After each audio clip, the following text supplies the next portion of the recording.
Welcome to the Business Buyer Diaries. My name is Nathan Platter. I'm a full-time employee, and I bought a business.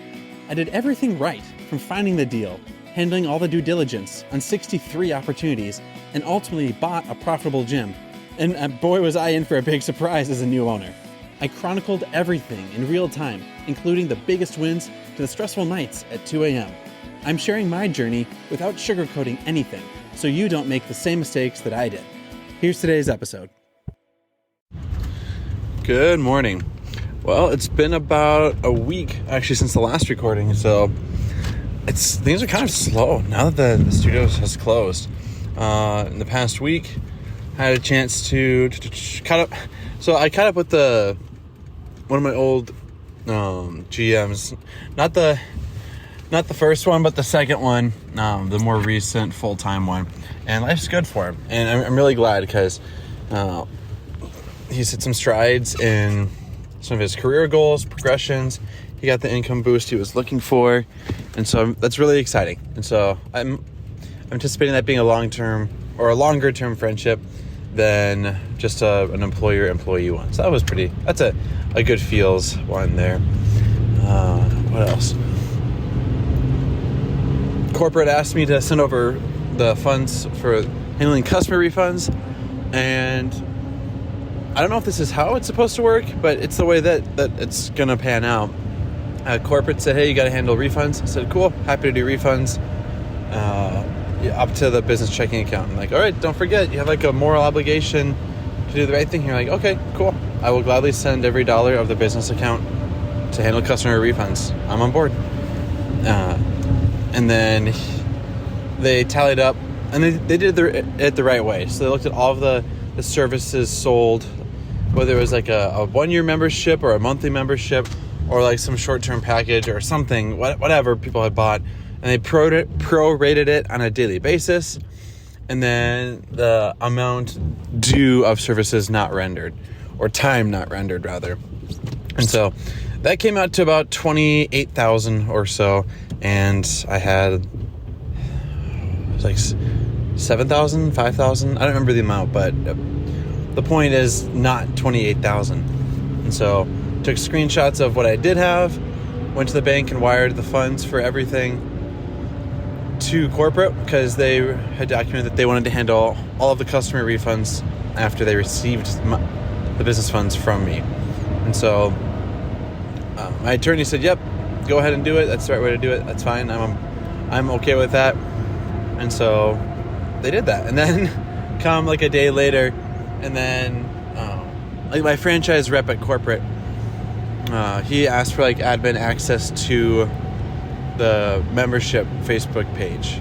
So like the private members page, not the public one, but the private one.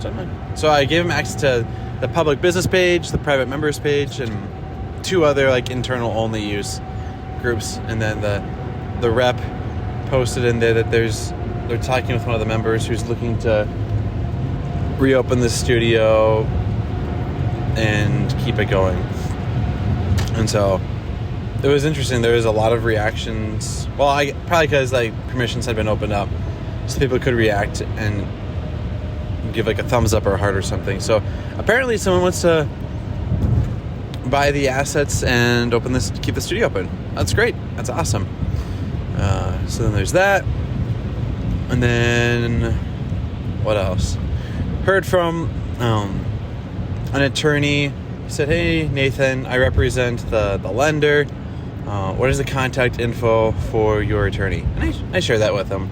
And then my attorney messaged me later today and said that attorney is looking to like confirm the assets and receive access to the property. That's something you can help him with. And I said, yeah, absolutely. No problem there. Sorry, I'm driving behind like a diesel truck, and it smells like an airport in here.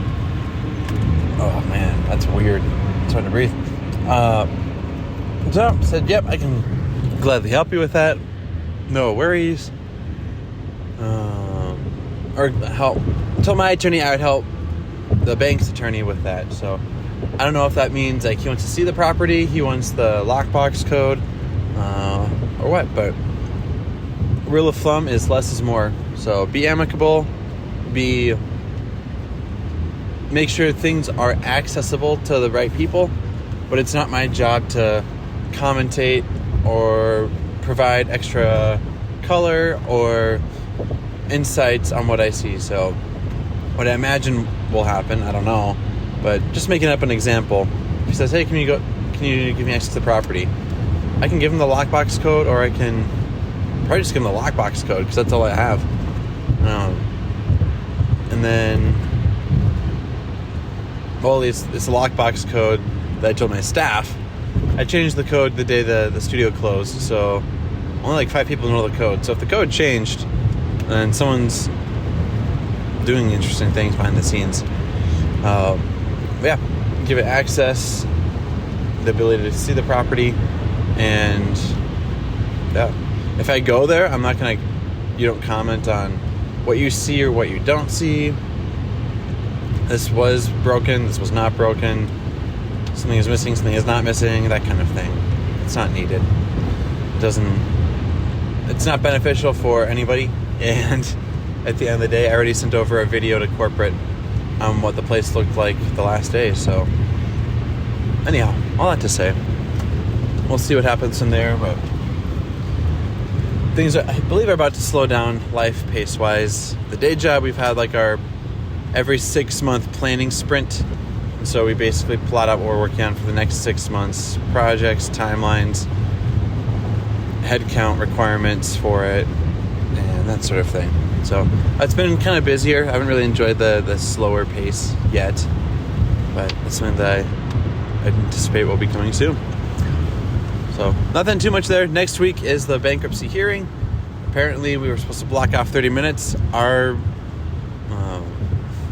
portion of it will be like 10 minutes or so.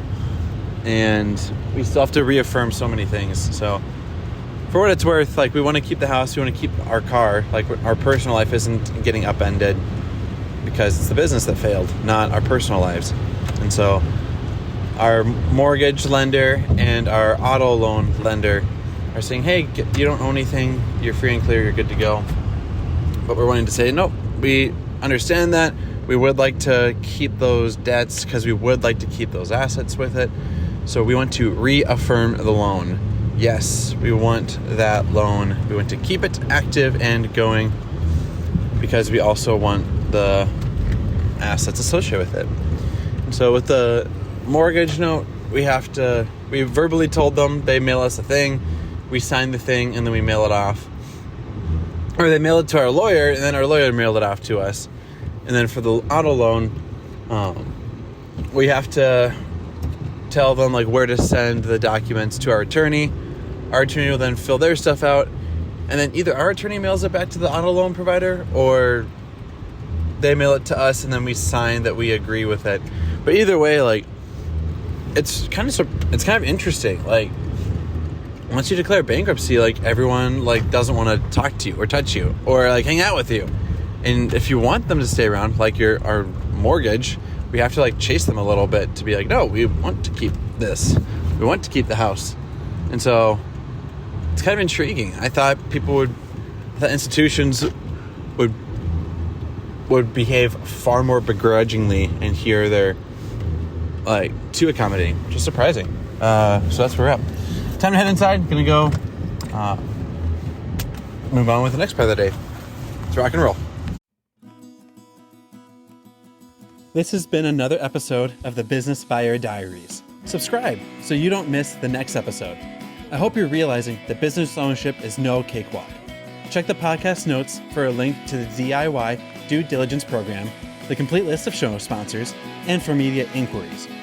Music written and composed by Wes Schrock. I'm your host, Nathan Platter. Join me again on the next one.